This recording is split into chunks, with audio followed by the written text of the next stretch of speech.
We are in the midst of a recruiting war right now.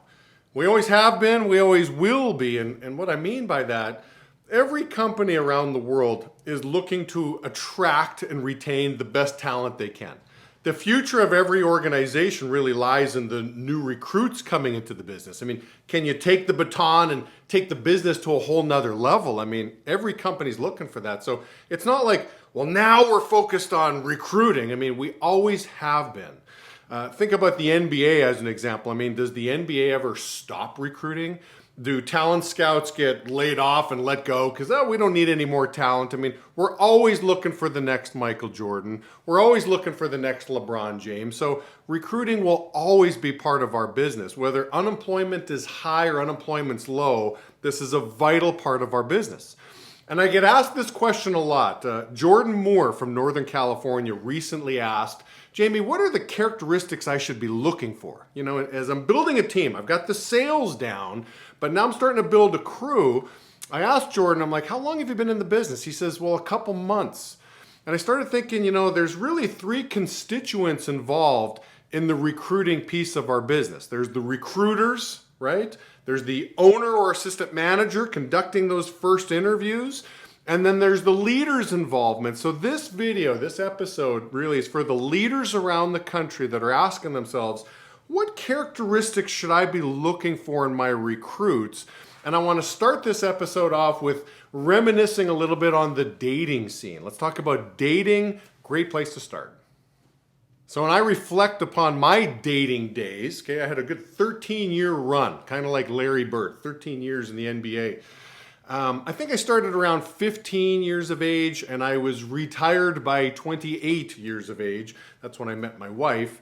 But if somebody were to ask me at the age of 15, oh, Jamie, you're starting the dating scene now. What are you looking for in a wife? Okay, really, isn't that the intent of dating? Eventually you find somebody you're going to marry. I mean, at least that's how it was for me.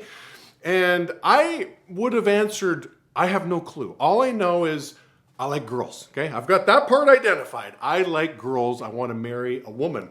But what are you looking for in a woman? What are the characteristics of the woman you're going to marry? I am clueless. I have no idea. I need some experience dating. Okay, so by the time I got to the tail end of my dating days, man, I had a priority list. I had things numbered 1, 2, 3, 4, 5. Like I knew what I was looking for in a wife. But at the age of 15, I was clueless. I just needed some experience. The role of the leader in recruiting is very similar to dating. You're not really supposed to know what characteristics you're looking for. You're the 15-year-old in the dating scene, if you will. I don't know what I'm looking for.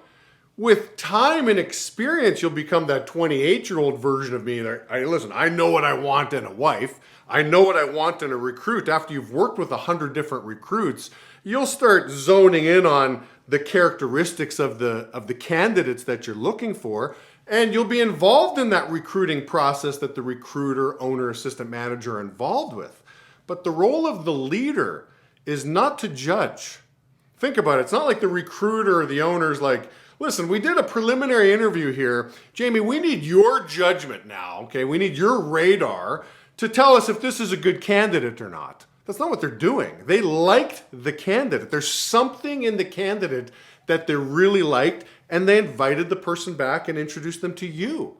So your job isn't to judge. Your job is to woo, okay? Like Ric Flair, woo! Win over others. You want to woo the candidate. You want to be enthusiastic. You want to attract them to your vision, to your character, to where you're going, to the company values. I mean, win them over. That's really what you're trying to do, not to judge. So again, with enough time and experience, you'll really figure out, again, think about 100 candidates into it, you'll identify the right characteristics in the long term of the candidates that are going to go on to be successful, but not when you're 2 months, 3 months into the business. Not when you're a leader is your job to judge. It is really to woo.